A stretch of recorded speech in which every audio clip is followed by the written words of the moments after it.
floating island project. The 3-inch pipe was not enough to hold this where I needed it to in the water level. So, time to flip you around.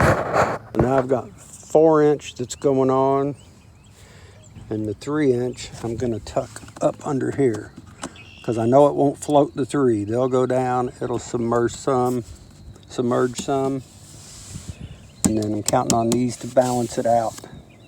So, back at it. Yeah. Oh, you're all right. You're fine. Once again, my neighbor's always here to help. Okay, well, it's next day. Beautiful, beautiful morning out. And came back here to check on the island. And still floating good, doing what I wanted it to do. So the next thing is I got a few more plants I want to get in there. Then I will move it out somewhere around the center of the pond.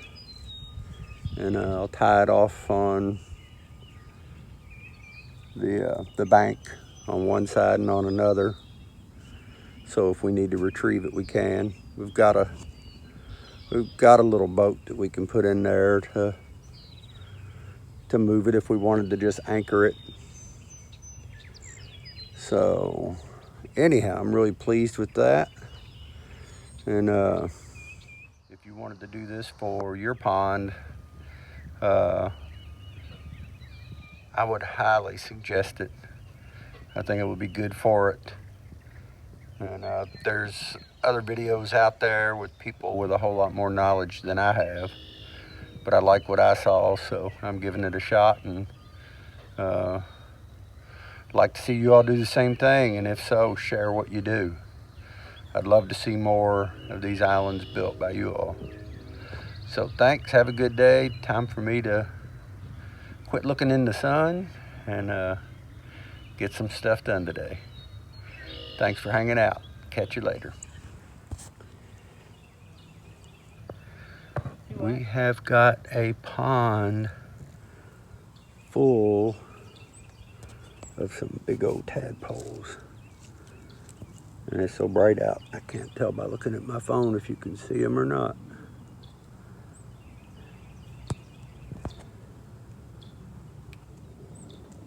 They are all over the pond. Now back to the floating island. There it is.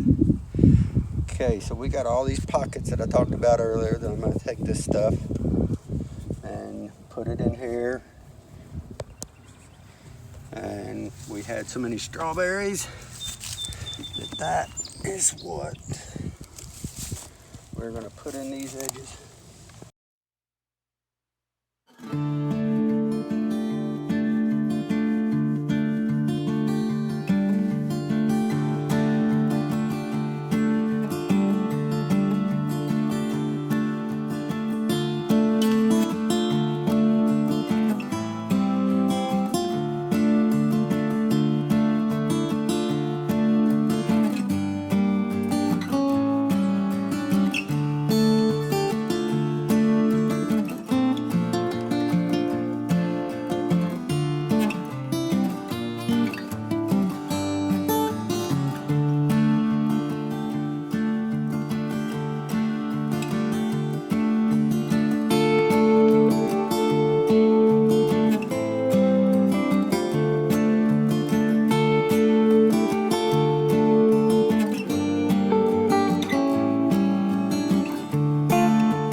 and get ready to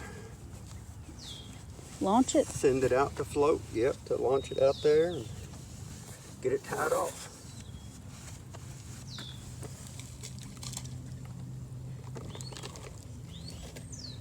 Let me see if I can reach that other side.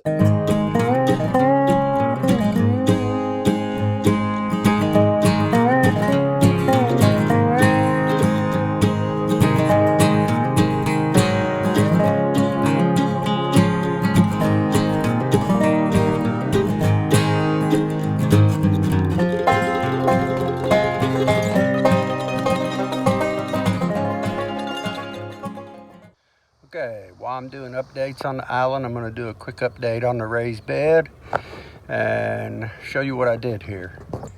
You may have seen where I got all this, wasn't really scrap, but it wasn't good either, that I got for a really good price.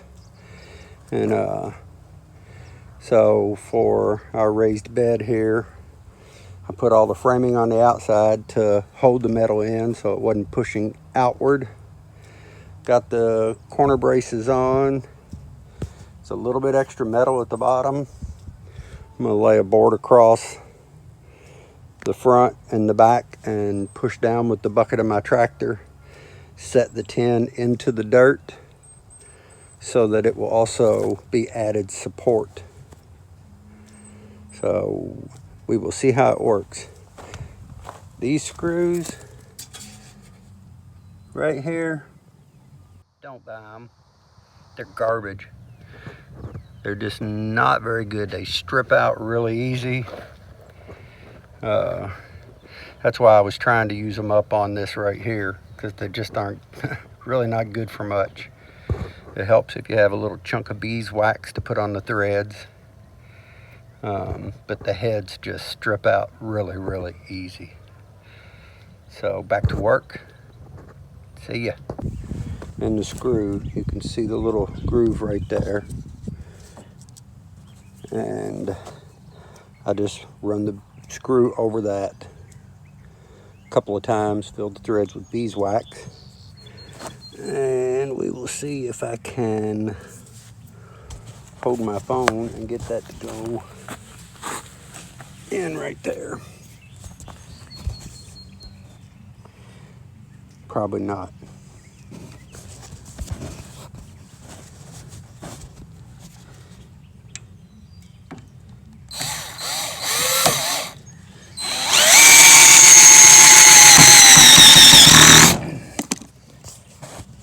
Well, it went further before it stripped. Could have had both hands on the drill. That would have probably gone on in. So back to using up these cheap screws.